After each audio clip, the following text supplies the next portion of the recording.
ಹಿಂದೆ ಒಬ್ಬರು ರೌಡಿ ಬಲರಾಮ ಅಂತ ಇದ್ರು. ಅವರ ಬಲರಾಮ ದಿನಗಳಲ್ಲಿ ಬರೀ ರೌಡಿಸಮೇ ಜಾಸ್ತಿ ಇರುತ್ತಾ? ಹಲವಾರು ಬೆಂಗಳೂರು ಅಂಡರ್ವರ್ಲ್ಡ್ ಇನ್ಸಿಡೆಂಟ್ಸು, ಅಂಡರ್ವರ್ಲ್ಡಲ್ಲಿ ಇದ್ದಂಥ ಜನರ ಕೇವಲ ಬಲರಾಮನ ಕಥೆ ಅಲ್ಲ, ಇದು ಬೆಂಗಳೂರಿನ ಕಥೆ. ಬೆಂಗಳೂರು, ಆಗಿನ ಕಾಲದ ಬೆಂಗಳೂರು ಯಾವ ಥರ ಇತ್ತು, ಎಷ್ಟು ವಿಸ್ಮಯವಾದ ಒಂದು ಭೂಗತ ಜಗತ್ತಿತ್ತು. ಬೆಂಗಳೂರು ನಮ್ದು. ನನಗೆ ಎಷ್ಟೊಂದು ಸಲ ನಾನು ಈ ಕಾಸ್ಟ್ಯೂಮ್ ಹಾಕಿ ಹಿಂಗೆ ನೋಡ್ತಿರ್ಬೇಕಾರೆ ನನಗೆ I use to see my father in ಈ ಫೋಟೋ ಆಗಲಿ ಅಥವಾ ಶೂಟಿಂಗ್ ಸ್ಪಾಟಲ್ಲಿ ಬಂದಾಗ ದೊಡ್ಡ ಬಾಸ್ನ ನೋಡ್ದಂಗೆ ಆಯ್ತು, ಬಾಸ್ ಸಕ್ಕದಾಗಿದೆ.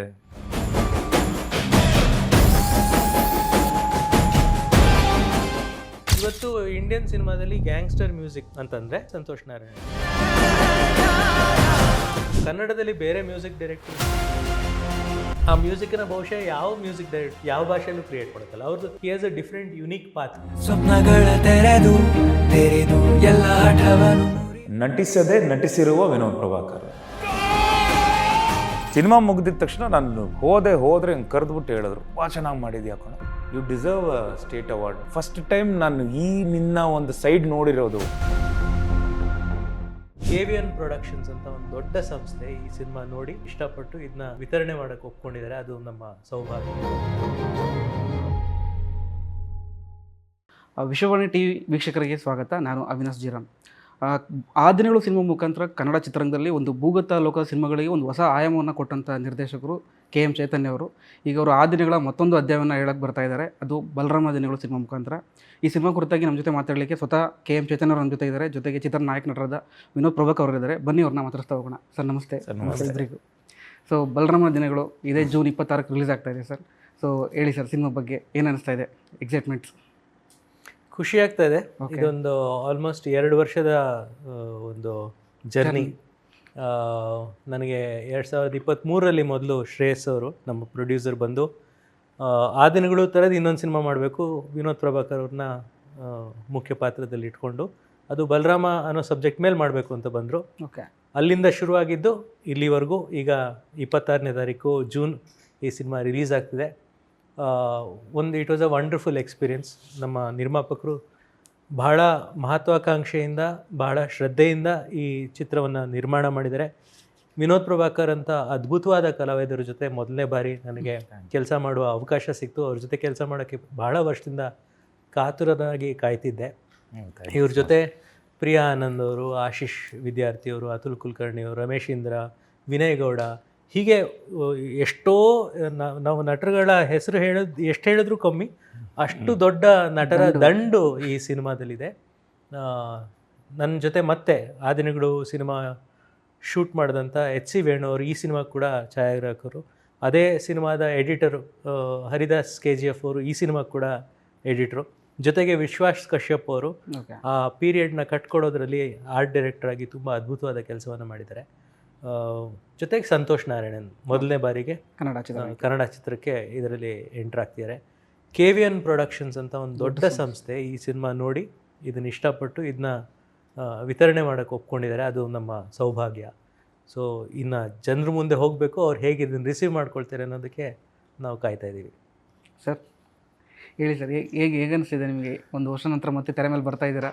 ಮಾದೇವ ಒಂದು ಇಟ್ಟು ಸಿನಿಮಾ ಕೊಟ್ಟು ನಂತರ ಒಂದು ಬಲರಾಮನಾಗಿ ಬರೋ ಒಂದು ಈ ಒಂದು ಇದನ್ನ ಬಗ್ಗೆ ಹೇಳೋಕ್ಕೆ ಇಷ್ಟಪಡ್ತೀನಿ.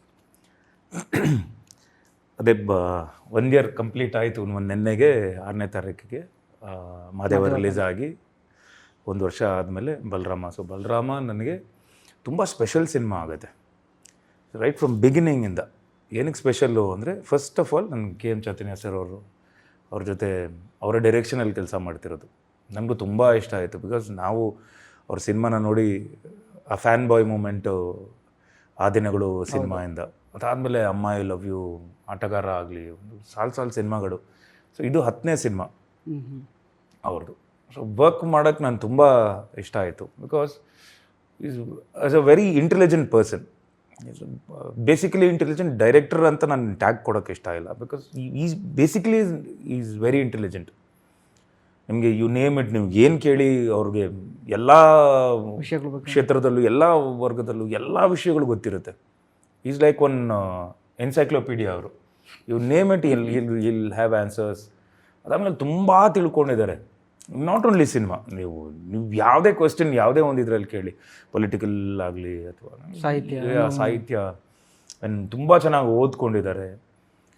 ಆ್ಯಂಡ್ ಸ್ಪಾಟಲ್ಲಿ ಡೈಲಾಗ್ಸು ನಮ್ಮ ರಾಜಶೇಖರ್ ಅವರು ಡೈಲಾಗ್ಸು ಬರೆದಿರ್ತಾರೆ. ಬಟ್ ಅಲ್ಲೂ ಒಂದಿಷ್ಟು ಸಣ್ಣ ಪುಟ್ಟ ಚೇಂಜಸ್ ಅಂದಾಗ ಇಮಿಡಿಯೇಟಾಗಿ ಆ ಒಂದು ಸಮಯ, ಅದೊಂದು ಸಂದರ್ಭ, ಆ ಸೀನ್ಗೆ ಏನು ಬೇಕು, ಬ್ರಿಡ್ಜ್ ಸೀನ್ಗಳಿಗೆ ಏನು ಬೇಕು, ಈ ವಾಸ್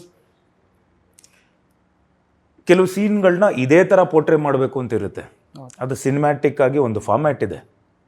ಈಗ ಆ್ಯಕ್ಷನ್ ಅಂದಾಗ ಆ್ಯಕ್ಷನಲ್ಲಿ ಇಷ್ಟೇ ಹಿಂಗಿರಬೇಕು ಅಂತ, ಬಟ್ ಆ್ಯಕ್ಷನಲ್ಲಿ ಇಮೋಷನ್ಗಳು ತರಬಹುದು, ಇದೆಲ್ಲ ಇರುತ್ತೆ ಕೆಲವೆಲ್ಲ.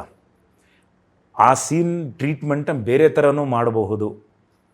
ಈಗ ಲೆಫ್ಟ್ ರೈಟ್ ಕ್ಯಾಮ್ರಾ ಬರಬೇಕು, ತದ್ವಿರುದ್ಧವಾಗಿ ಮಾಡ್ಬೋದು, ಅದನ್ನು ಮಾಡ್ಬೋದಲ್ಲ ಅಂತ.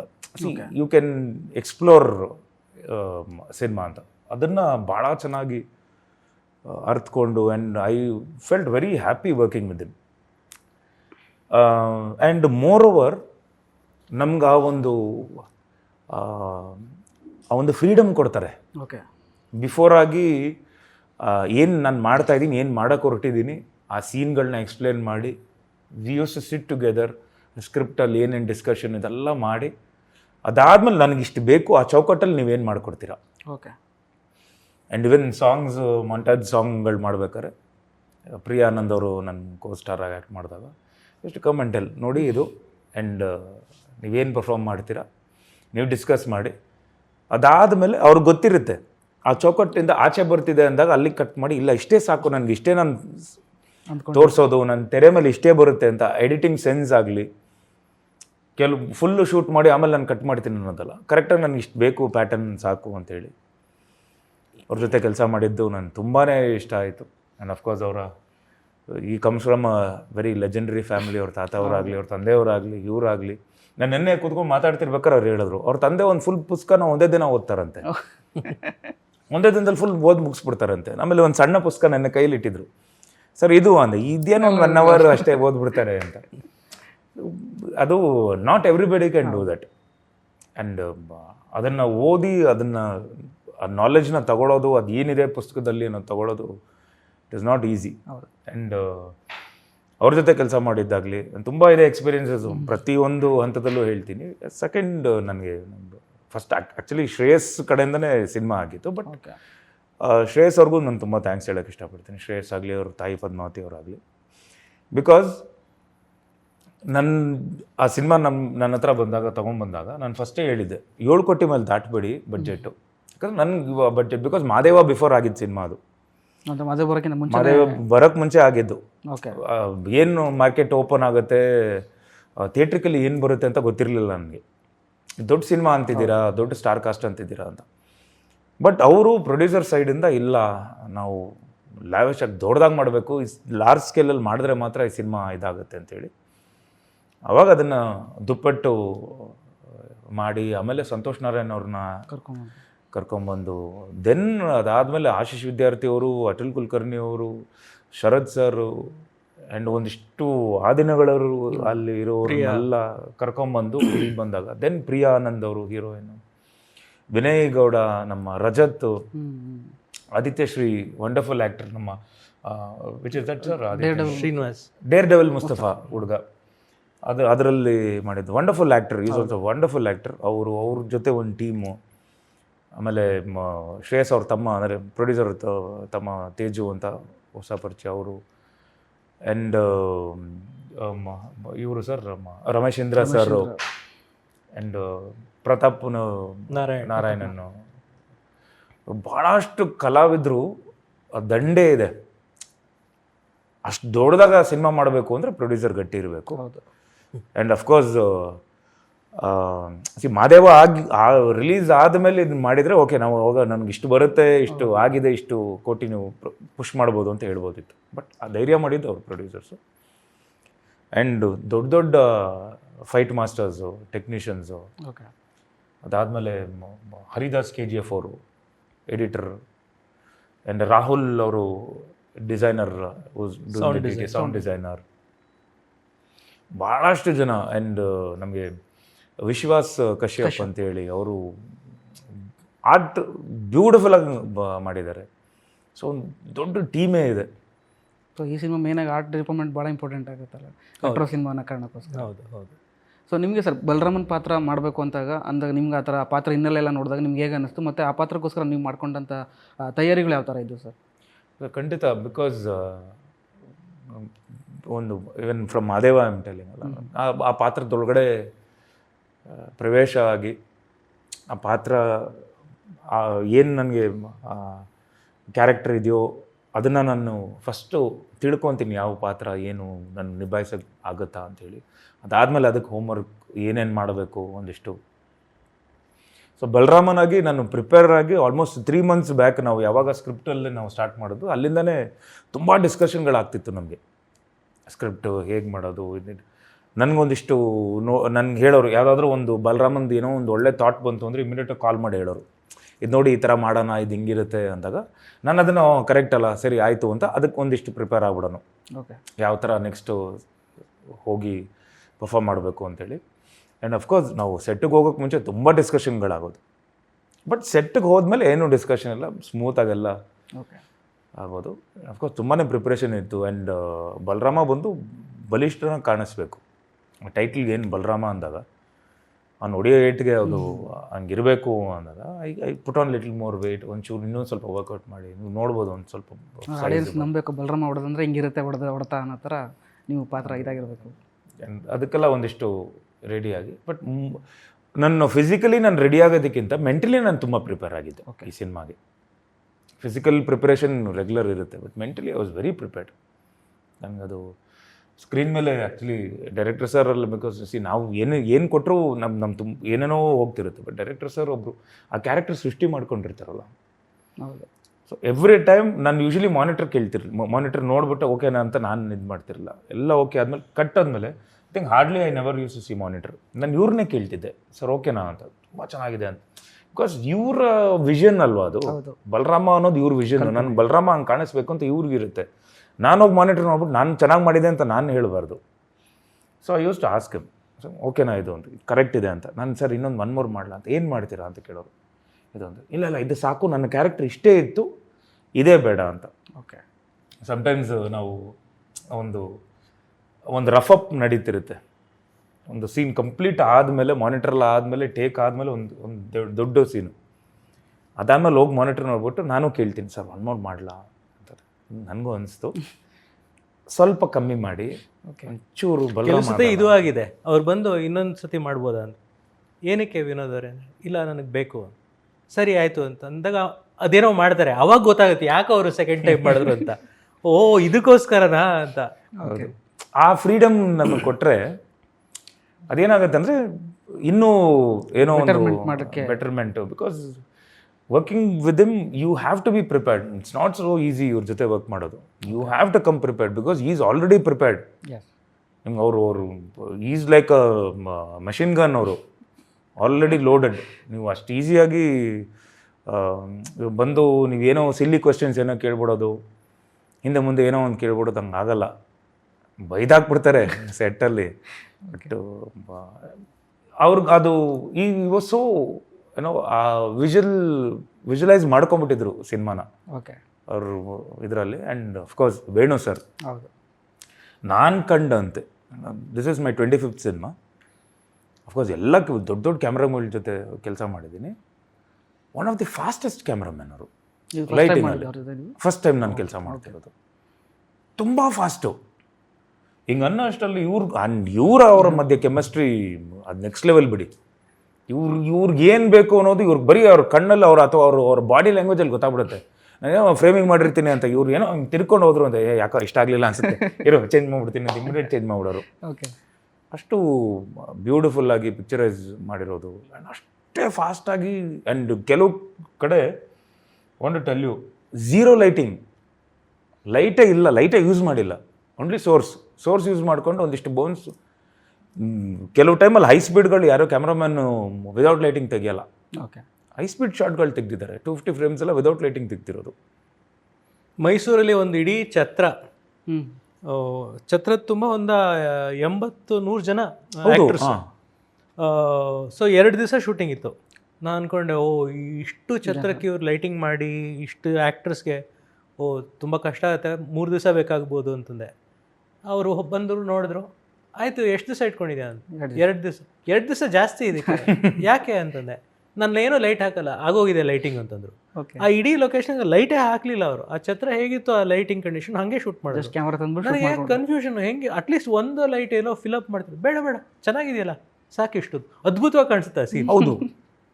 ಓಕೆ, ನಾವು ಸ್ಕ್ರೀನಲ್ಲಿ ನೋಡಿದಾಗ ನಾನು 2-3 ಸಲ ಇವ್ರನ್ನ ಕೇಳಿದ್ದೀನಿ ಎಡಿಟ್ ಟೈಮಲ್ಲಿ, ಸರ್ ಡಿ ಎ ಆಗಿರೋದಾ? ಇಲ್ಲ ಇದು ಇನ್ನೂ ಡಿ ಎ ಆಗಲಿಲ್ಲ ಇದು ಅಂತ. ಸೊ ಡಿ ಎಗಿಂತ ಮುಂಚೆನೇ ಅಷ್ಟು ಚೆನ್ನಾಗಿ ಕಾಣಿಸ್ತಿದೆ. ಹೌದು. ಓಕೆ ಸರ್, ನಿಮಗೆ ಅಂದರೆ ಆದಿನಗಳು ಸಿನಿಮಾ ಟೈಮಲ್ಲಿ ಅದು ಟೈಟ್ಲ್ ಕಾರ್ಡಲ್ಲಿ ಒಂದು ರೇಸರ್ ಬರುತ್ತೆ, ಅದರ ಮೇಲೆ ಒಂದು ಚಿಟ್ಟೆ ಬಂದು ಕೂತ್ಕೊಳ್ಳುತ್ತೆ. ಆಮೇಲೆ ಸಿನಿಮಾ ನೋಡಿದ್ರೆಲ್ಲ ಆಶ್ಚರ್ಯ ಆಗುತ್ತೆ. ಸಿನಿಮಾ ಇದು ಅಂಡರ್ವರ್ಲ್ಡ್ ಸಿನಿಮಾ, ಬಟ್ ಇದರಲ್ಲೆಲ್ಲೂ ರಕ್ತಪಾತನೇ ಇಲ್ಲ, ಯಾವುದೇ ಹಿಂಸೆನ ವೈಭವೀಕರಣ ಮಾಡಿಲ್ಲ ಅಂತ. ಬಟ್ ಈ ಸಿನಿಮಾ ಟೈಟ್ಲ್ ಕಾರ್ಡಲ್ಲಿ ಒಂದು ಮಚ್ಚಿದೆ.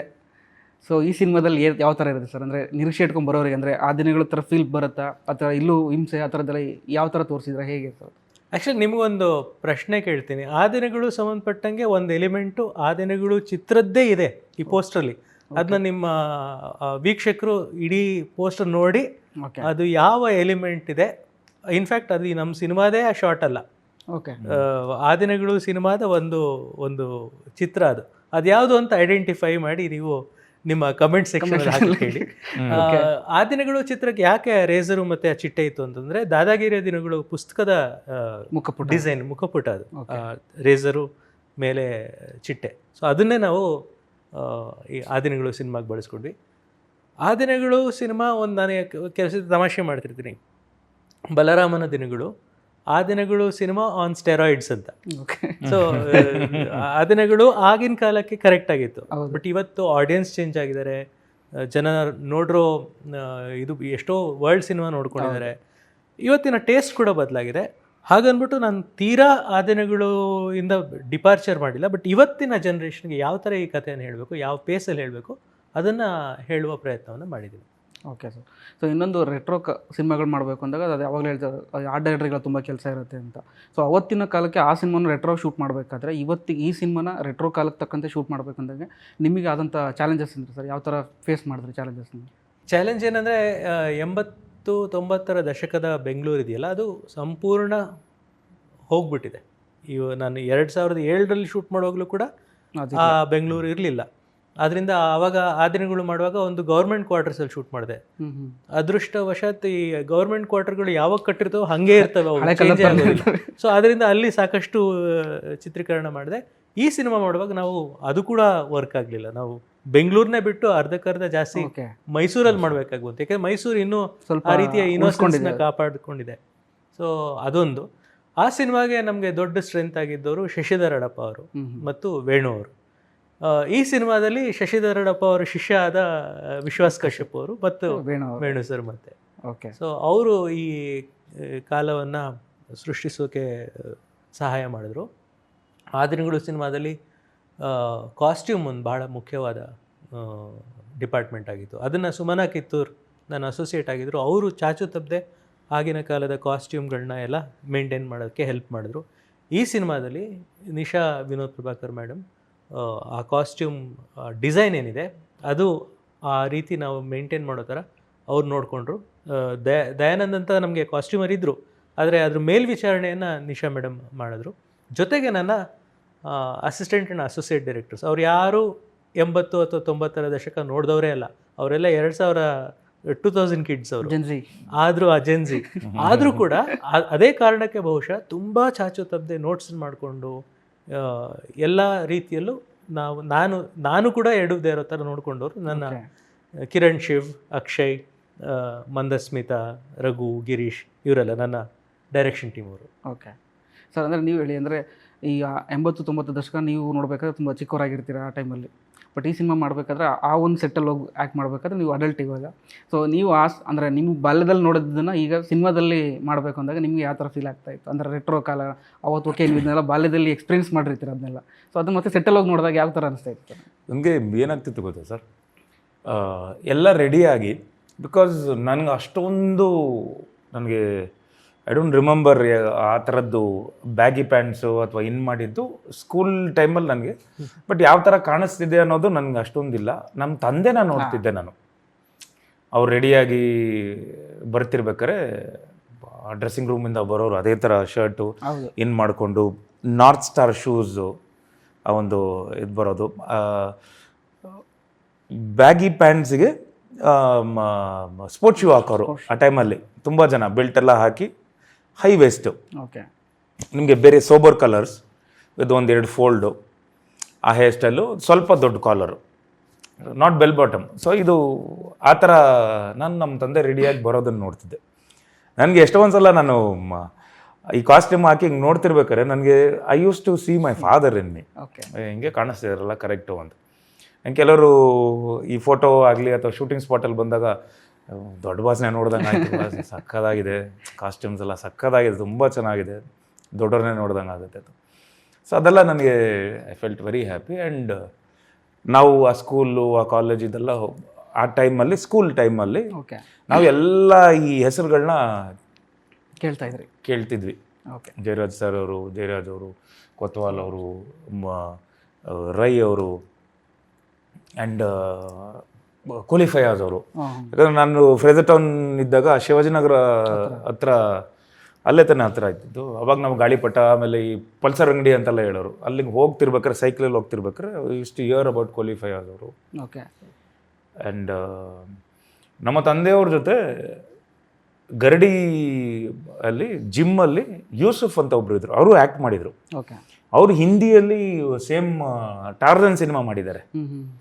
ನಮ್ಮ ತಂದೆಯವ್ರು ಕನ್ನಡಕ್ಕೆ ಆಮೇಲೆ ಕಾಡಿನ ರಜಾ ಮಾಡಿದರು. ಬಟ್ ಆ ಟೈಮಿಗೆ ಅವರು ಹೀರೋಗೆಲ್ಲ ಮಾಡಿದ್ರು, ಹ್ಯೂಜ್ ಫಿಸಿಕ್. ಅವರು ನಮ್ಮ ತಂದೆಯವರು ಜಿಮ್ ಪಾರ್ಟ್ನರು.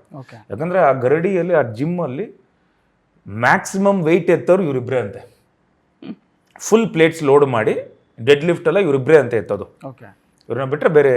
ಆ್ಯಂಡ್ ಅವಾಗೆಲ್ಲ ಬರೀ ಮೈ ಲಂಗೋಟಿಯಲ್ಲಿ ವರ್ಕೌಟ್ ಮಾಡೋಕ್ಕೆ ಅವಾಗ ಯೂಸುಫ್ ಅವ್ರು ಹೇಳೋರು ಅಂತೆ, ಪ್ರಭಾ ನೀನು ಬರಬೇಡ, 3 ರಿಂದ 5 ಗಂಟೆವರೆಗೂ ಮಾಡೋಣ, ನೀನು ಬೆಳಗ್ಗೆ ಬರಬೇಡ, ಸಂಜೆ ಜನ ಬರೋಕ್ಕೆ ಮುಂಚೆ ಬಂದ್ಬಿಡೋಣ ಅಂತ ಅವರಿಬ್ಬರು.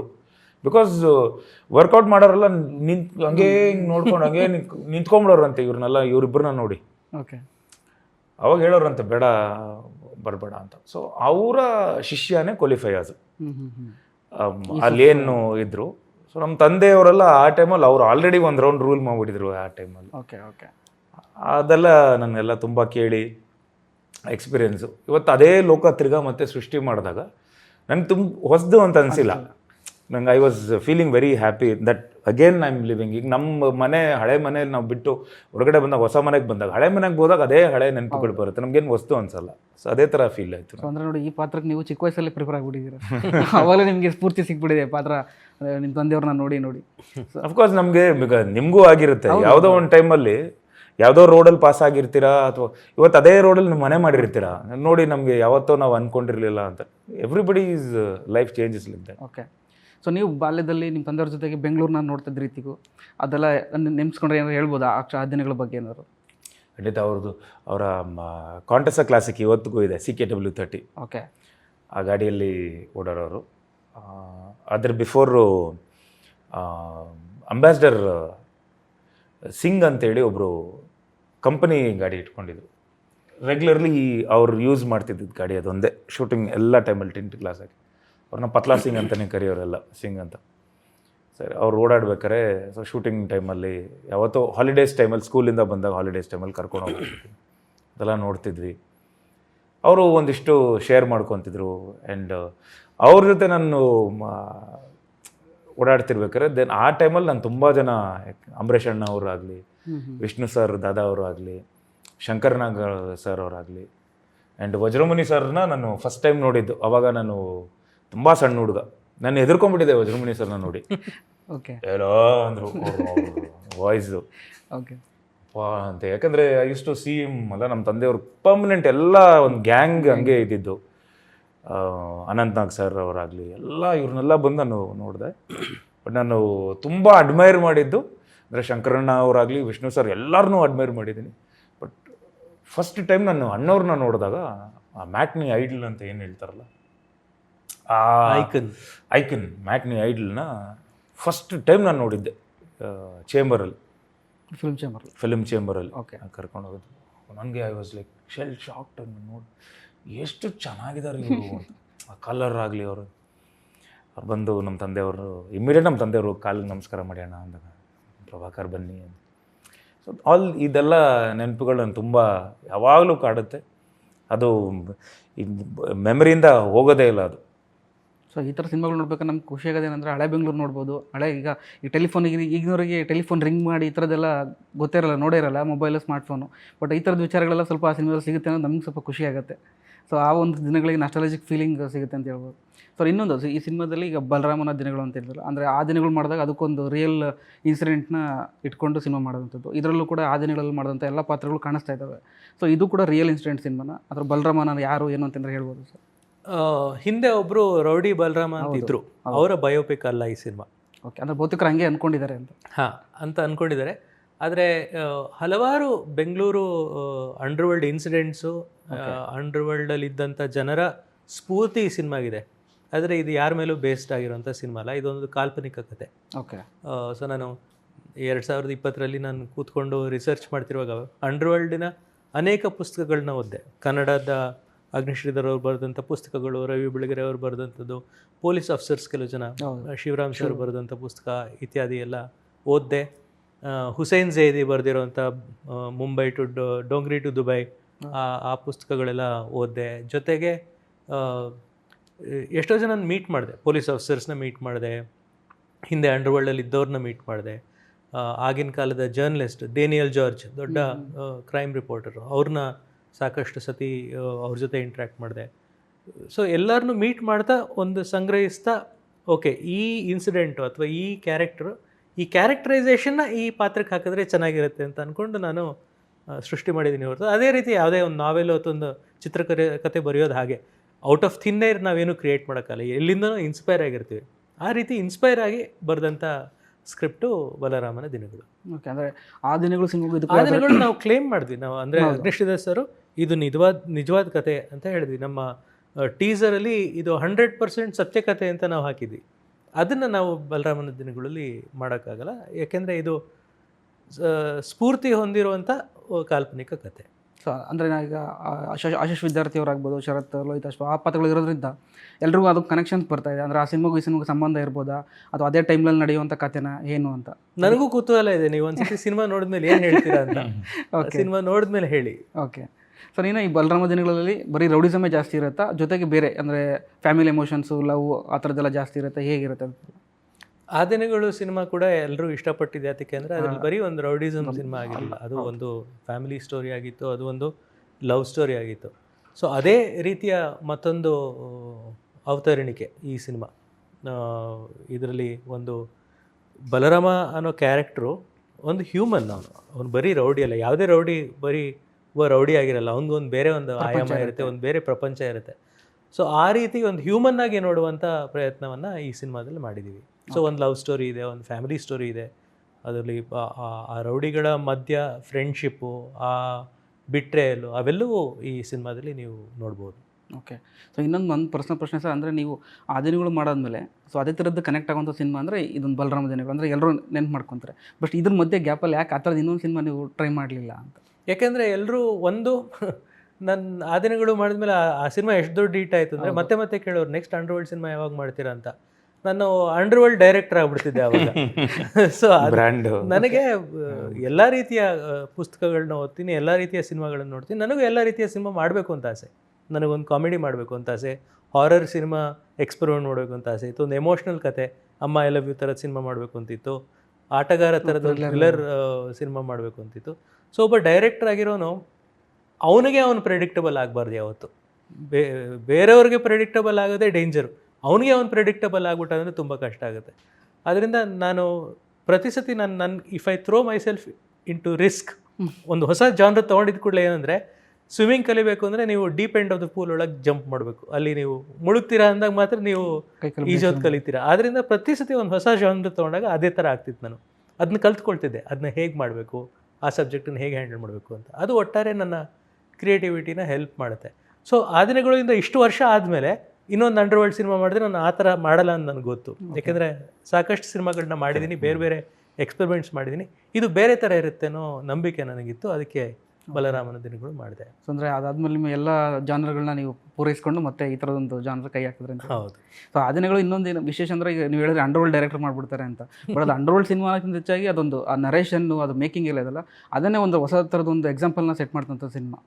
ಸೊ ಈ ಸಿನಿಮಾ ನೋಡೋಕೆ ಬರುವಂಥ ಆಡಿಯನ್ಸಿಗೆ ಸೊ ಸಾಮಾನ್ಯವಾಗಿ ಅಂದ್ಕೊಂಡೇ ಬರ್ತಾರೆ. ಈಗ ನೀವು ಅಲ್ಲೇ ಆ ದಿನಗಳ ಮತ್ತೊಂದು ಹೆಜ್ಜೆ ಅಂತ ಪೋಸ್ಟ್ ಮೇಲೆ ಇರೋದ್ರಿಂದ ಬಹುತೇಕ ಕನೆಕ್ಟ್ ಮಾಡ್ಕೊಂಡೇ ಬರ್ತಾರೆ. ಬಟ್ ಇಲ್ಲಿ ಅವ್ರಿಗೆ ಹೇಳ್ಬೇಕಂತ ಏನು ಹೊಸದನ್ನು ಹೇಳೋಕ್ಕೆ ಟ್ರೈ ಮಾಡ್ತಾಯಿದ್ದಾರೆ ಸರ್ ಅಂತ.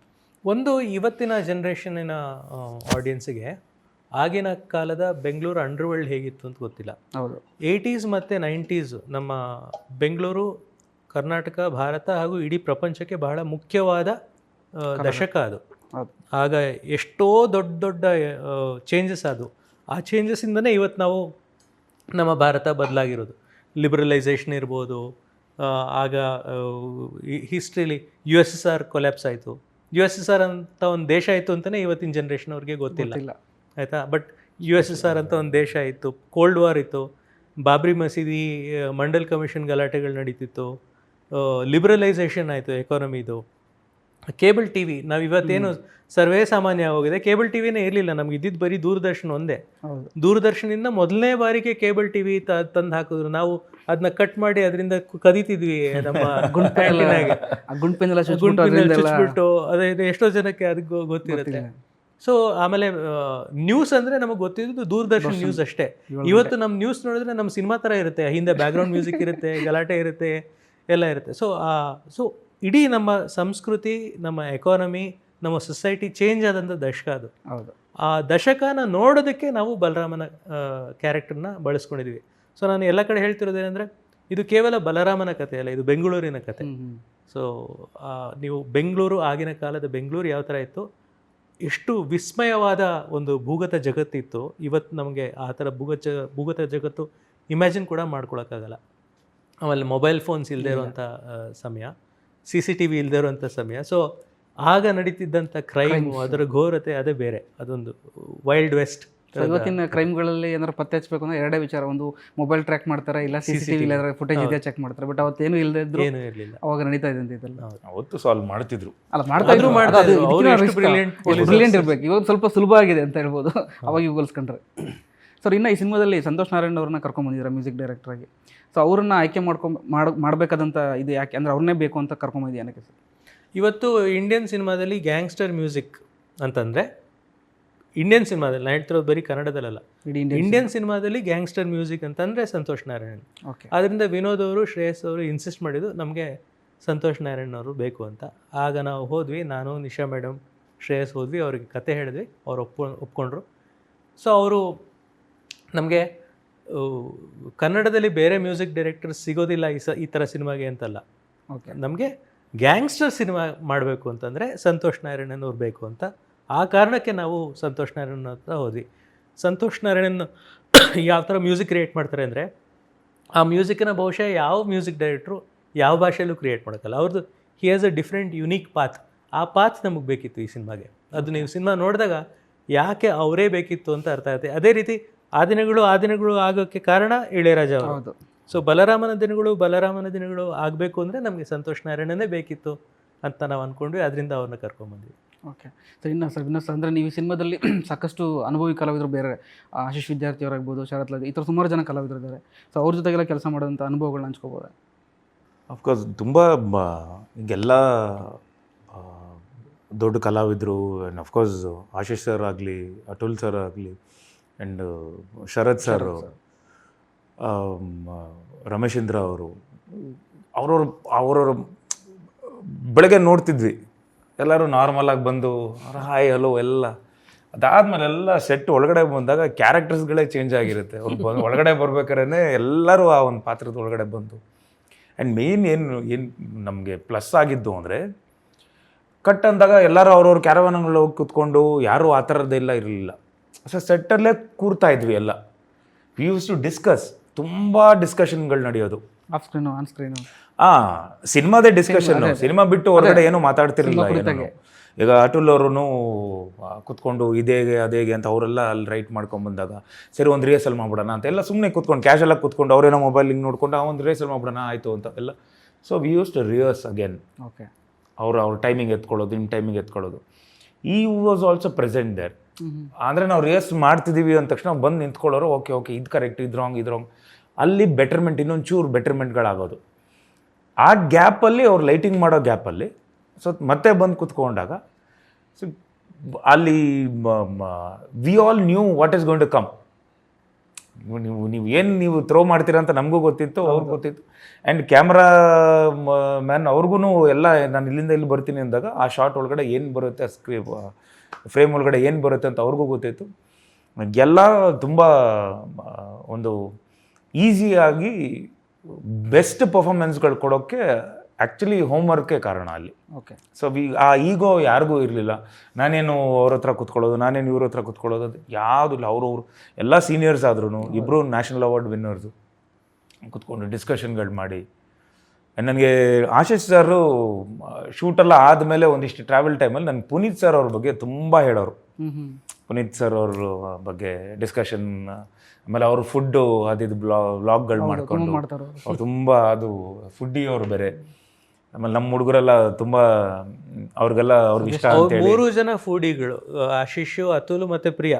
ಓಕೆ. 3 ಜನ ಒಂದೊಂದು ದಿವಸ ಒಂದೊಂದು ಬೇರೆ ಬೇರೆ ತರದ್ದು. ಬೆಂಗಳೂರಿಂದೆಲ್ಲ ತರಿಸಿದೀವಿ ಅವ್ರಿಗೆ. ನನಗೆ ಗೊತ್ತಿರಲಿಲ್ಲ ಮೈಸೂರಲ್ಲಿ ಎಲ್ಲ ಯಾವ ತರದ್ದು ಊಟ ಸಿಗುತ್ತೆ ಅಂತ. ಅವ್ರಿಗೆ ಗೊತ್ತಿತ್ತು. ಇವರು ಆಶೀಶ್ ವಿದ್ಯಾರ್ಥಿ ಅವರು ಮೈಸೂರ ಕಡೆ, ಕೊಡಗು ಕಡೆ ಎಲ್ಲ ಹೋಗ್ಬಿಟ್ಟು ವಿಡಿಯೋ ಫುಡ್ ವ್ಲಾಗ್ ಮಾಡಿದ್ದಾರೆ ಸುಮಾರು. ಮೈಸೂರೆಲ್ಲ ಬಿರಿಯಾನಿ ಎಲ್ಲ ತಿಂದೆಲ್ಲ ಮಾಡಿದ್ರು, ತುಂಬಾ ಚೆನ್ನಾಗಿದ್ದು ವಿಡಿಯೋ. ಬೆಂಗಳೂರಿಂದ 2 ಹೋಟ್ಲ್ ಇತ್ತು ನಮ್ಮ ಸ್ನೇಹಿತರದು. ಓಕೆ. ಒಂದಿನ ಒಂದು ಹೋಟ್ಲಿಂದ ಬಂತು, ಅದು ಅವರು ಊಟ ಮಾಡ್ಬಿಟ್ಟು ಅದ್ರ ಬಗ್ಗೆ ಒಂದು ವ್ಲಾಗ್ ಮಾಡ್ಬಿಟ್ಟಿದ್ರು. ಕರ್ಸಿ ಕ್ಯಾರವನ್ನ ಕರ್ಸಿ ಏಕ್ಯಾ ಓಕೆ ಬಹುತ್ ಅಚ್ಚ ಏಕ್ಯಾ ಓಕೆ ಅಂತೇಳಿ ಅದನ್ನೆಲ್ಲ ವ್ಲಾಗ್ ಎಲ್ಲ ಮಾಡಿಕೊಟ್ಟಿದ್ರು. ಆ್ಯಂಡ್ ವೆರಿ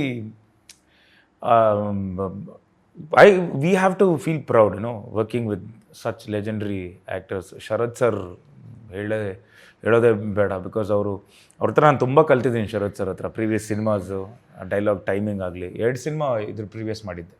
ಫೈಟರ್ನೂ ಮಾಡಿದ್ದೆ, ಶ್ಯಾಡೋನು ಮಾಡಿದ್ದೆ. ಇದು 3ನೇ cinema Balarama. And of course Vinay Gowda ಅವ್ರನ್ನ ನಾವು ಏನು ಬಿಗ್ ಬಾಸಲ್ಲಿ ಏನು ಆನೆ ಅದೇನು ನೋಡಿದ್ದೀವಿ, ಇಲ್ಲಿ ತದ್ವಿರುದ್ಧವಾಗಿ ಆ ಕ್ಯಾರೆಕ್ಟರ್ಗೆ ತಕ್ಕಂಗೆ ರೆಡಿ ಆಗಿದ್ರು.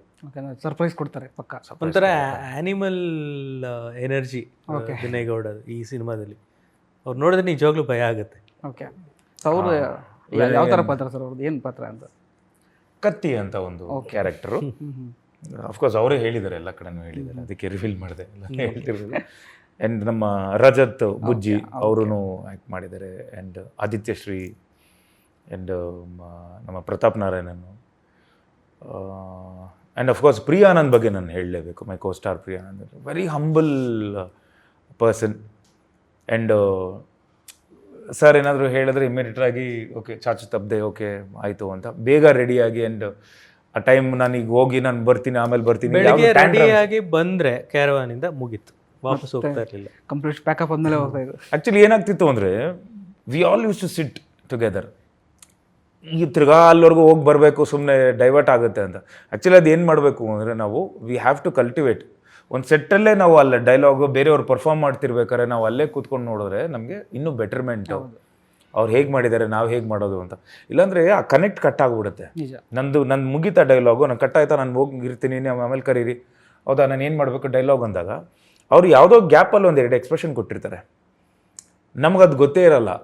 ನಾವು ಅಲ್ಲೇ ಕೂತ್ಕೊಂಡು ನೋಡ್ಕೊಂಡಿದ್ದಾಗ ನಾವೇನಾಗುತ್ತೆ, ಓಕೆ ಕರೆಕ್ಟ್ ಅಲ್ಲ, ಈ ಟೈಮಿಂಗಲ್ಲಿ ಡೈಲಾಗ್ ಎತ್ಕೊಂಡ್ರು, ಅದಕ್ಕೆ ನಾನು ಏನೋ ಒಂದು ಕೌಂಟ್ರ್ ಕೊಡಬೇಕು ಅಂತ. ಇದನ್ನು ಆ್ಯಕ್ಚುಲಿ ಮತ್ತೆ ಫಸ್ಟ್ ಒಂದು ಟೈಮಲ್ಲಿ ಇತ್ತು. ವಿ ಹ್ಯಾವ್ ಟು ಕಲ್ಟಿವೇಟ್ ಅದನ್ನು. ಮತ್ತು ಸೆಟ್ಗಳಲ್ಲಿ ಹೋದಾಗ ನಾನು ಎಲ್ಲ ಆರ್ಟಿಸ್ಟು ನಮ್ಮ ಸೆಟ್ಟಲ್ಲಂತೂ ಅದು ರೆಗ್ಯುಲರಾಗಿ ಆಗ್ತಿತ್ತು. Because we all use to rehearse. ಈ ಕ್ಯಾರವನ್ ಸಂಸ್ಕೃತಿ ಬಂದ್ಬಿಟ್ಟು ಆ ಥರದ್ದೆಲ್ಲ ಸ್ವಲ್ಪ ಕಡಿಮೆ ಆಗ್ಬಿಡುತ್ತಾ ಅಂತ. ಇಲ್ಲ, ಅದು ಏನು ಪ್ರಾಬ್ಲಮ್ ಏನು ಗೊತ್ತು ಸರ್, ಬಿಕಾಸ್ ಸೋಷಿಯಲ್ ಮೀಡಿಯಾ ನಿಮಗೆ ಎಲ್ಲ ಕಡೆನೂ ನಾವು ಈಗ ರೋಡಲ್ಲಿ ಶೂಟ್ ಮಾಡೋಕ್ಕಾಗಲ್ಲ, ಡ್ರೆಸ್ ಚೇಂಜ್ ಮಾಡೋಕ್ಕಾಗಲ್ಲ, ಯಾವುದೋ ಒಂದು ಪ್ರೈವೇಟ್ ಏನೋ ಒಂದು ಮಾಡೋಕ್ಕಾಗಲ್ಲ. ಸೊ ಅದಕ್ಕೆ ಜನ ಅವಾಯ್ಡ್. ನಾನು ಸೆಟ್ಗಳ ಒಳಗಡೆ ಕೆಲಸ ಮಾಡ್ತಿರ್ಬೇಕಾದ್ರೆ ನಾನು ಅಲ್ಲೇ ಇರ್ತೀನಿ ಸೆಟ್ಟಲ್ಲಿ.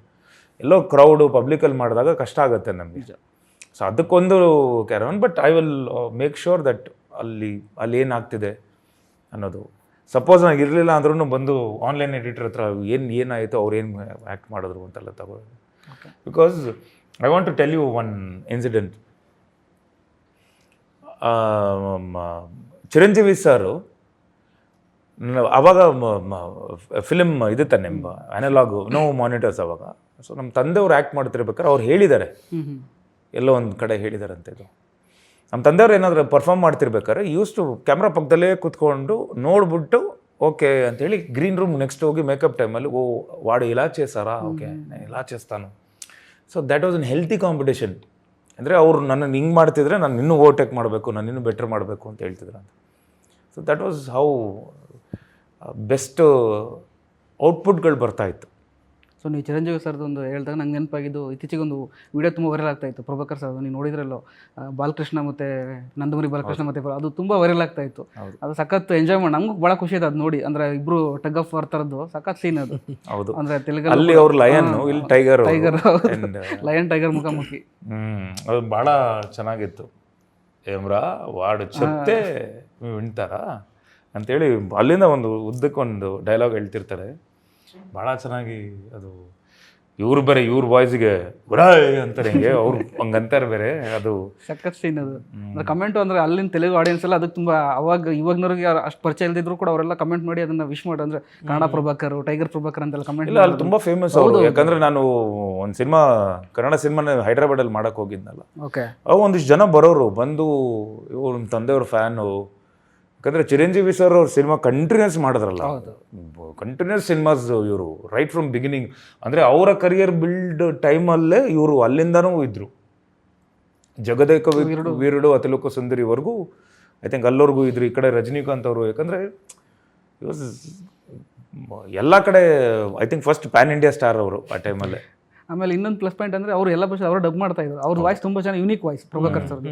ಬಟ್ ತೆಲುಗಲ್ಲೂ ಅವ್ರ ವಾಯ್ಸ್ ಕೇಳ್ತಾರೆ ಸಖತ್ತು ಖುಷಿ ಆಗುತ್ತೆ. ಅದು ವಾಯ್ಸು ಇಲ್ಲಿಗೆ ನಮ್ಮ ಕನ್ನಡದಲ್ಲಿ ಹೆಂಗೆ ಕೇಳಿರ್ತೀವೋ ತೆಲುಗಲ್ಲಿ ಹಂಗೆ ಬರ್ತಿರುತ್ತೆ. ಈಗ ಸಾಮಾನ್ಯವಾಗಿ ಏನಾಗುತ್ತೆ, ಒಂದು ಭಾಷೆಯಿಂದ ಇನ್ನೊಂದು ಭಾಷೆ ಕಲಾವಿದ ಹೋದ ತಕ್ಷಣ ಡಬ್ಬಿಂಗ್ ಆರ್ಟಿಸ್ಟ್ನ ಬೇರೆಯವ್ರನ್ನ ಹಾಕ್ಬಿಟ್ಟು ಅವ್ರದ್ದು ರಿಯಲ್ ಇದನ್ನೇ ಇದು ಮಾಡಿಬಿಡ್ತಾರೆ. ಬಟ್ ಇವ್ರದ್ದು ಹಂಗಲ್ಲ, ಅಲ್ಲೂ ಕೂಡ ಅದೇ ವಾಯ್ಸು ಅದೇ ಕದರ್ ಹಂಗೆ ಇರ್ತಾಯಿತ್ತು. ಸೊ ಈಗ ಹೇಳಿದೆ ಸರ್ 25 ಸಿನಿಮಾ ಅಂತೇಳಿ.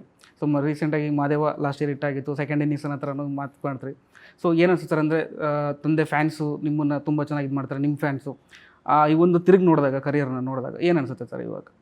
ಖುಷಿ ಆಗ್ತಿದೆ ಸರ್. ಅಂದರೆ ನಮ್ಮ ಫಸ್ಟ್ ಸಿನಿಮಾಯಿಂದ ಹಿಡಿದು ಇವತ್ತಿನವರೆಗೂ ನಮ್ಮ ಕರ್ನಾಟಕದ ಜನತೆ ಯಾವತ್ತಿಗೂ ಆಶೀರ್ವಾದ ಮಾಡ್ಕೊಂಡೇ ಬಂದಿರೋ. ಅದಕ್ಕೆ ನಾನು ಯಾವತ್ತಿದ್ರೂ ಚಿರಋಣಿನೇ. ಯಾಕಂದರೆ first cinema, second cinema Prabhakar ಮಗ ಓಕೆ ಬಂದ, ಬಟ್ ಆದ್ರೂ ಹೇಳ್ತಿದ್ರು ಒಂದು ಒಳ್ಳೆ ಕತೆ ಸಿಗ್ತಿಲ್ಲಲ್ಲ ಅವನಿಗೆ, ಒಂದೊಳ್ಳೆ ಡೈರೆಕ್ಟರ್ ಜೊತೆ ಕೆಲಸ ಮಾಡಬೇಕು, ಸೊ ಟ್ಯಾಲೆಂಟ್ ಇದೆ, ಗುರುತಿಸ್ಕೋಬೇಕು ಅನ್ನೋದು ನನಗೆ ಬೆನ್ನೆಲ್ಬಾಗಿ ನಿಂತ್ಕೊಂಡು ಅಲ್ಲಿಂದ ಸಪೋರ್ಟ್ ಮಾಡ್ಕೊಂಡೇ ಬಂದರು. ನಾನು ಕೆಟ್ಟ ಸಿನಿಮಾ ಮಾಡಿದ್ರು ಬರೋರು ಒಂದೊಳ್ಳೆ ಸಿನಿಮಾ ಮಾಡಿ, ಇನ್ನೂ ಚೆನ್ನಾಗಿ ಮಾಡಿ ಅಂದ್ಕೊಂಡು ಬೆನ್ನು ತಟ್ಟಿ. ಅದಾದಮೇಲೆ ಮಾಧ್ಯಮ ಮಿತ್ರರು ಪ್ರತಿ ಸಿನಿಮಾಗೂ ನನಗೆ ಫಸ್ಟ್ ಸಿನಿಮಾ ಅಂತ ಹೇಳಿದ್ರು. ಯಾಕಂದರೆ ನಮ್ಮ ತಂದೆಯಿಂದ ಅದು ಕಲ್ಟಿವೇಟ್ ಆಗಿದೆ. ನಮ್ಮ ಮನೇಲೇ ಎಷ್ಟೋ ಪ್ರೆಸ್ ಮೀಟ್ಗಳು ನಡೆಯೋದು. ಆವಾಗ ಒಂದು ಐ ಯೂಸ್ ಟು ಸಿ ಎಲ್ಲ ಸೀನಿಯರ್ ಪತ್ರಕರ್ತರು ಬಂದು ಏನು ಪ್ರಭಾ ಅಂದ್ಕೊಂಡೆಲ್ಲ ತಪ್ಕೊಂಡು ಮಾತಾಡಿದೆ, ಅಣ್ಣ ನೀವು ಬೇರೆ ಸುಮ್ಮನೆ, ಆ ರಿಲೇಷನ್ಶಿಪ್ ಇತ್ತು. ಸೊ ಅದನ್ನೇ ನಾನು ಕಂಟಿನ್ಯೂ ಮಾಡ್ತಿದ್ದೀನಿ. ಸೊ ಅವರು ಎಷ್ಟೊಂದು ಸಲ ನನಗೆ ಸಪೋರ್ಟು, ನಾನು ಚೆನ್ನಾಗಿ ಮಾಡಿರಲಿಲ್ಲ ಸಪೋರ್ಟ್ ಮಾಡ್ಕೊಂಬಂದರು. ಬಟ್ ಎಲ್ಲಿ ಮಾದೇವ ಮಾಡ್ತೀನೋ ಅವತ್ತು ಈ ಸೀನಿಯರ್ಸ್ ನಮ್ಮ ಪ್ರೀಮಿಯರ್ ಶೋ ಅಲ್ಲಿ ನಂಗೆ ವಾಸು ಸರು ಅವ್ರ ಸೀನಿಯರ್ ಮೋಸ್ಟ್ ಪತ್ರಕರ್ತರು, ಜರ್ನಲಿಸ್ಟ್, ಅವರು ಆ ಸಿನಿಮಾ ಮುಗಿದಿದ ತಕ್ಷಣ ನಾನು ಹೋದರೆ ಹಿಂಗೆ ಕರೆದ್ಬಿಟ್ಟು ಹೇಳಿದ್ರು, ತುಂಬ ಚೆನ್ನಾಗಿ ಮಾಡಿದ್ಯಾ ಕಣ, you deserve a state award, ಇದಕ್ಕೆ ತುಂಬ ಚೆನ್ನಾಗಿ ಆ್ಯಕ್ಟ್ ಮಾಡಿದ್ಯಾ. ಫಸ್ಟ್ ಟೈಮ್ ನಾನು ನಿನ್ನ ಒಂದು ಸೈಡ್ ನೋಡಿರೋದು, ಈ ಪರ್ಫಾರ್ಮೆನ್ಸ್ ನೋಡಿರೋದು. ಕಂಟಿನ್ಯೂ, ಗಾಡ್ ಬ್ಲೆಸ್ ಯು, ತುಂಬ ಚೆನ್ನಾಗಿ ಆಗಲಿ ಅಂತ. ಆಮೇಲೆ ಜೋಗಿ ಅವರು, ಇವ್ರಿಗೂ ತುಂಬ ಪರಿಚಯ ಇದ್ದಾರೆ ಜೋಗಿ ಸರ್ ಅವರು ರೈಟಪ್ಪಲ್ಲಿ ನನಗೊಂದು ಆರ್ಟಿಕಲ್ ಬರೆದಿದ್ರು ಸಿನಿಮಾ ನೋಡಿ. ಅದು ಯೂಶ್ವಲಿ ಬರೆಯಲ್ಲ ಅಂತ ತುಂಬ ವರ್ಷಗಳಾಗಿತ್ತು ಅನ್ಸುತ್ತಲ್ಲ. ನಾನು ಇವ್ರಿಗೆ ಹೇಳಿದ್ದೆ, ಸರ್ ಜೋಗಿ ಸರ್ ಬರೆದಿದ್ದಾರೆ ಅಂತ. ಇವರು ಜೋಗಿ ಅವ್ರು ಬರೆದಿದ್ದಾರಾ ಅಂತ. ಅವರು ಒಂದು ಫುಲ್ ಆರ್ಟಿಕಲ್ ಎಷ್ಟು ಚೆನ್ನಾಗಿ ಬರೆದಿದ್ರು ಅಂದರೆ ಅದರಲ್ಲಿ ಒಂದು ಸಾಲು ನನ್ನ ಜ್ಞಾಪಕ ಇದೆ, ನಟಿಸದೆ ನಟಿಸಿರುವ ವಿನೋದ್ ಪ್ರಭಾಕರ್. ಆ್ಯಕ್ಟ್ ಮಾಡಿದೆ, ಬಟ್ ತುಂಬ ಚೆನ್ನಾಗಿ ಆ್ಯಕ್ಟ್ ಮಾಡಿದ್ದೆ, ಅದನ್ನು ನಿಭಾಯಿಸೋಕ್ಕೆ ತುಂಬ ಕಷ್ಟ ಇದೆ, ಚೆನ್ನಾಗಿ ಮಾಡಿದ್ಯಾ. ನಾನು ನಿನ್ನ ಫಸ್ಟ್ ಸಿನಿಮಾ ನೋಡಿದ್ದೆ, ಅಲ್ಲಿ ನನ್ನ ಮೇಲೆ ಅಷ್ಟೊಂದು ಭರವಸೆ ಇರಲಿಲ್ಲ. ಆಮೇಲೆ ಈ ಸಿನಿಮಾ ನೋಡಿದೆ, ತುಂಬ ಚೆನ್ನಾಗಿ ಆ್ಯಕ್ಟ್ ಮಾಡಿದೆ, ನೀನು ಕಂಟಿನ್ಯೂ ಮಾಡು ಅಂದರು ನನಗೆ. ಸೊ ಅಲ್ಲಿಂದ ಇಲ್ಲಿವರೆಗೂ ಈ ಜರ್ನಿ ನನಗೆ 7 ಬೀಳು ಎಲ್ಲ ಸಾಕಷ್ಟು ನನಗೆ ತುಂಬ ಜನ ನನಗೆ ಸಪೋರ್ಟ್ ಮಾಡಿದ್ದಾರೆ. ಸೊ ಅದನ್ನು ನನ್ನ ಸಪ್ರೇಟ್ ನನ್ನ ಪ್ರೈವೇಟ್ ಒಂದು ನನ್ನ ಒಂದು ಪರ್ಸ್ನಲ್ ಇಂಟರ್ವ್ಯೂ ಅಂತ ಮಾಡಿದಾಗ I literally want to thank everybody ಎಲ್ಲ ಕೂತ್ಕೊಂಡು ಅವಾಗ ಮಾತಾಡೋಣ. ಓಕೆ. ಬಟ್ ಇವತ್ತು ನೆಕ್ಸ್ಟು ಇದೇ 26ಕ್ಕೆ ಬಲರಾಮ ಬರ್ತಿದೆ, ಜೂನ್ 26ಕ್ಕೆ. ಸೊ ಈ ತಿಂಗಳು ನನಗೆ ತುಂಬ ಸ್ಪೆಷಲ್, ಯಾಕಂದರೆ ಜೂನ್ 6th ಮಾದೇವ ರಿಲೀಸ್ ಆಗಿತ್ತು ಲಾಸ್ಟ್ ಇಯರು. ಅದೇ ಜೂನ್ 26th ರಿಲೀಸ್ ಆಗ್ತಿರೋದು ಬಲರಾಮ. ಆ್ಯಂಡ್ ನನಗೆ ಅದೇ ಒಂದು ಏನು ಮಾದೇವಾಗಿ ಏನೊಂದು ಮ್ಯಾಜಿಕ್ ಆಯಿತು, ಖಂಡಿತ ದುಪ್ಪಟ್ಟು ಆಗುತ್ತೆ ಅನ್ನೋ ನಂಬಿಕೆ ಇದೆ. ಯಾಕಂದರೆ ಸಿನಿಮಾ ನೋಡಿದ್ದೀನಿ, work with the legendary director. And ಇಲ್ಲಿ ಆ ಬ್ಯೂಟಿಫುಲ್ಲಾಗಿ ಅಷ್ಟು ಕ್ಯಾರೆಕ್ಟರ್ಸ್ದು ಎಲ್ಲರೂ ಇದ್ದಾರೆ. ಅದಕ್ಕೆ ತುಂಬ ದೊಡ್ಡ ಬಂಡವಾಳ ಹಾಕಿರೋದು ಪ್ರೊಡ್ಯೂಸರು. ಓಕೆ. ಸೊ ಅವ್ರಿಗೂ ಒಳ್ಳೇದಾಗಬೇಕು, ಅವ್ರು ಹಾಕಿರೋವಂಥ ಬಂಡವಾಳ ವಾಪಸ್ ಬರಬೇಕು, ಅದಕ್ಕೆ ಜನಕ್ಕೆ ಸಿನಿಮಾ ಇಷ್ಟ ಆಗಬೇಕು. ಓಕೆ ಸರ್, ಇವತ್ತಿನ ಟ್ರೆಂಡಿಂಗ್ ಕನ್ನಡ ಸಿನಿಮಾ ಹೋಗ್ತಿರೋ ಟ್ರೆಂಡಿಗೆ ಈ ಸಿನಿಮಾ ಯಾವ ಥರ ರೆಸ್ಪಾನ್ಸ್ ತೊಗೋಬೋದು ಅಂತ ನಿಮ್ಗೆ ಅನ್ಸುತ್ತೆ? ಆಡಿಯನ್ಸ್ ಯಾವ ಥರ ರಿಯಾಕ್ಟ್ ಮಾಡ್ಬೋದು ಅಂತ ನಿಮ್ಗೆ ಅನ್ಸುತ್ತೆ? ರಿಯಾಕ್ಟ್ ಮಾಡ್ತಾರೆ ಅಂತ ಅಂದ್ಕೊಂಡು ಆ ನಂಬಿಕೆಯಲ್ಲೇ ಮಾಡಿರೋದು ಸಿನಿಮಾನ. ಯಾಕೆಂದರೆ ಅಲ್ಟಿಮೇಟ್ಲಿ ಕನ್ನಡ ನೋಡುಗರು ಇದ್ದಾರಲ್ಲ, ಭಾರತದಲ್ಲೇ ಅತ್ಯಂತ ಶ್ರೇಷ್ಠ ನೋಡುಗರು. ಅವ್ರನ್ನ ಬಹಳ ಸುಲಭವಾಗಿ ನಾವು ಮೆಚ್ಚೋಕ್ಕಾಗೋದಿಲ್ಲ. ಯಾಕೆಂದರೆ ಅವರು ಒಂದು ಕನ್ನಡ ಸಿನಿಮಾ ನೋಡೋದು ಒಂದು ಕನ್ನಡ ಸಿನಿಮಾ ನೋಡೋದಿಲ್ಲ, ಅದ್ರ ಪಕ್ಕ Telugu cinema, Tamil cinema, Korean cinema, Hindi cinema ಎಲ್ಲ ಇಟ್ಟು ಅದ್ರ ಮಧ್ಯೆ ಇದು ಸರಿಗಿದೆಯಾ ಅಂತ ನೋಡ್ತಾರೆ. ಹೌದು. ಸೊ ನೀವೊಂದು ಕನ್ನಡ ಆಡಿಯನ್ಸ್ ಒಂದು ಸಿನಿಮಾನ ಮೆಚ್ಚಿದ್ರು, ಅದನ್ನ ಇಷ್ಟಪಟ್ಟರು ಅಂದರೆ ಅದು ನಿಜವಾಗ್ಲೂ ಚೆನ್ನಾಗಿದೆ ಅಂತ ಅರ್ಥ. ಅವ್ರನ್ನ ಮೆಚ್ಚೋದು ಸುಲಭ ಅಲ್ಲ ಅಂತ ನನಗೆ ಗೊತ್ತು. ಅವ್ರ ಬಗ್ಗೆ ಅಪಾರವಾದ ಗೌರವ, ಪ್ರೀತಿ, ಭಯ ಎಲ್ಲದ್ರೂ ಇಟ್ಕೊಂಡು ಈ ಸಿನಿಮಾನ ನಾನು ಮಾಡಿದ್ದೀನಿ. ಓಕೆ. ಪ್ರೇಕ್ಷಕರು ಈ ಸಿನಿಮಾನ ಇಷ್ಟಪಡ್ತಾರೆ, ಅದಕ್ಕೆ ಆಶೀರ್ವಾದ ಕೊಡ್ತಾರೆ ಅಂತ ನಾನು ನಂಬಿದ್ದೀನಿ. ಓಕೆ. ಸೊ ಇಷ್ಟೊತ್ತರೆಗೂ ಸರ್ ಈ ಸಿನಿಮಾಕ್ಕೂ ಬಲರಾಮನ ದಿನಗಳು ಸಿನಿಮಾ ಕುರಿತಾಗಿ ಸಾಕಷ್ಟು ವಿಚಾರಗಳನ್ನ ಹಂಚ್ಕೊಂಡ್ರಿ. ಇದೇ ಜೂನ್ 26ಕ್ಕೆ ಸಿನಿಮಾ ರಿಲೀಸ್ ಆಗ್ತಾ ಇದೆ. ಸಿನಿಮಾಗೆ ಒಳ್ಳೆ ಯಶಸ್ಸು ಸಿಗಲಿ, ಇಬ್ಬರಿಗೂ ತುಂಬ ಸಕ್ಸಸ್ ಸಿಗಲಿ ಅಂತ ನಾವು ಹಾರೈಸ್ತೀವಿ ಸರ್. ಧನ್ಯವಾದಗಳು. Thank you. ಇದು ಇವತ್ತಿನ ವಿಶೇಷ. ಇದೇ ಥರದ ಎಕ್ಸ್ಕ್ಲೂಸಿವ್ ಕಂಟೆಂಟ್ಗಳಿಗಾಗಿ ವಿಶ್ವಣ ಟಿವಿನ ಫಾಲೋ ಮಾಡ್ತಾ ಇರಿ. ನಮಸ್ಕಾರ. ಇಂಟ್ರೆಸ್ಟಿಂಗ್ ಮತ್ತು ಇನ್ಫಾರ್ಮೇಟಿವ್ ವಿಡಿಯೋಗಳನ್ನ ಮಿಸ್ ಮಾಡ್ಕೋಬೇಡಿ, ಈಗಲೇ ಸಬ್ಸ್ಕ್ರೈಬ್ ಮಾಡಿ.